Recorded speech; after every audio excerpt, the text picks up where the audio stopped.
Tomat matang dicampur ikan disantap lezat seorang pria. Selamat siang aku ucapkan, tetap semangat dan berkarya. Nah bos, hari ini kita mau bahas bisnis yang Indonesia banget nih. Para pencinta nabati pasti suka sama makanan ini. Yap, tahu. Tapi ini tahu bukan sembarang tahu loh. Tahu ini tuh sehat banget. Kok bisa sih? Bukannya tahu emang sehat ya? Benar, tahu memang sehat, tapi tahu ini diolah dengan cara yang higienis.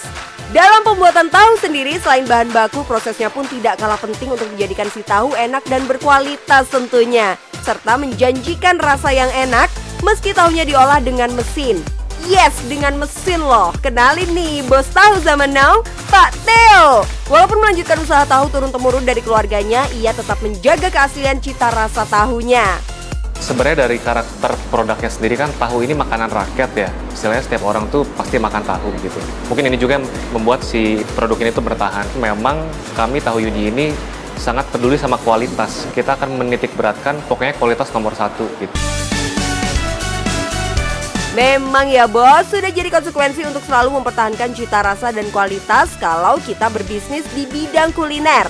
Apalagi bisnisnya bisnis turun-temurun, prinsip nenek moyang harus wajib dipegang teguh. Jadi kami itu berprinsip untuk memproduksi tahu sehat, tahu yang sehat dan segar setiap hari gitu. Jadi kita nggak pernah pakai bahan pengawet ataupun pewarna pun, kita benar-benar dari kunyit yang digiling gitu. Walaupun ini bisnis turun-temurun, Pak Theo tidak setengah-setengah dalam menjalankan bisnisnya. Yang berbisnis tahu juga pasti banyak, tapi Pak Theo mampu menjadikan tahu ini berbeda dari tahu yang lain. Kalau sekarang sih mungkin kita memang mengarah jadi lebih modern ya. Kalau dulu bikin tahu tentu pakai alat yang seadanya. Jadi kami inovasi ini lebih gimana caranya proses kerja ini bikin standarnya ini nggak hilang gitu.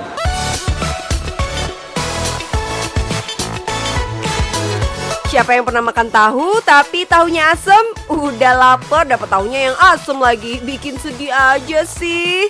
Nah, disinilah salah satu perbedaan tahu bos Theo dari tahu lainnya. Pak Theo berani menjamin tahunya tidak asem, enak, sehat, dan tanpa bahan pengawet. Kita berinovasi di proses kerjanya, mulai dari SOP sampai peralatan yang dipakai, itu sebisa mungkin mempertahankan cita rasa yang tradisional walaupun dengan teknologi yang modern.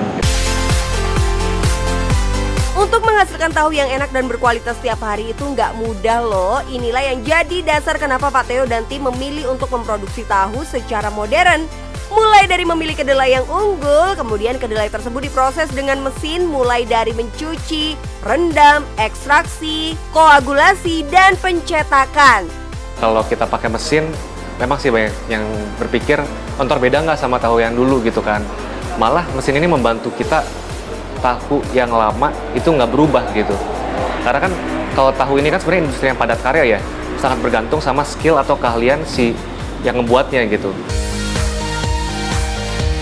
Selain inovasi di proses pembuatannya untuk bertahan di industri ini, Pak Theo pun berinovasi di produk-produk yang dihasilkannya. Di kedai Yudi kita ada bikin tahu walik, ada tahu isi juga, produk-produk frozen.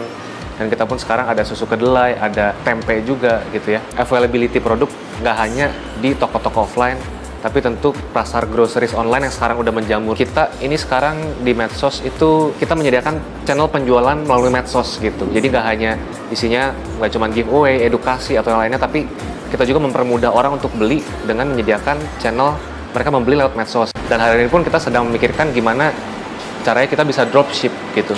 Sehingga orang tuh mau jualan tahu Yudi nggak usah punya toko, nggak usah punya apapun gitu. Tapi kalau selama mereka punya tetangga, mereka punya saudara, mereka nggak usah pakai modal, cuman kirim ke kita mau beli apa, alamatnya kemana, itu langsung dapat komisi gitu. Udah bukan rahasia lagi ya, kalau sistem reseller seperti ini bisa banget membantu usaha untuk terus grow up. Apalagi di era digital begini, sayang banget kalau sosmed cuma di scroll-scroll doang. Jualan offline iya, jualan online oke. Sistem reseller juga bisa dan didukung pengiriman 1 hari sampai. Wah, auto cuan banyak pokoknya. Tapi bos, jangan lupa ya, namanya usaha nggak melulu enaknya aja nih. Pasti ada rasa dukanya dan juga challenge-nya. Nah, saya sih berpikir gimana, aduh jangan sampai di tangan saya kenapa-kenapa gitu kan. Masa di tangan saya harus terjadi sesuatu gitu kan. Itu sih yang mungkin beban yang saya rasakan ketika mulai masuk ke sini gitu ya. Challenge-challenge yang saya hadapi itu karena awalnya kan perusahaan masih konvensional. Jadi mungkin kalau dibilang sistem, boro-boro sistem gitu ya. Istilahnya benar-benar kita pabrik tahu yang jualan tahu, that's it gitu ya. Sehingga untuk masuk ke sini tuh benar-benar harus mau ngoprek. Apa yang Pak Theo kerjakan sekarang untuk generasi penerusnya?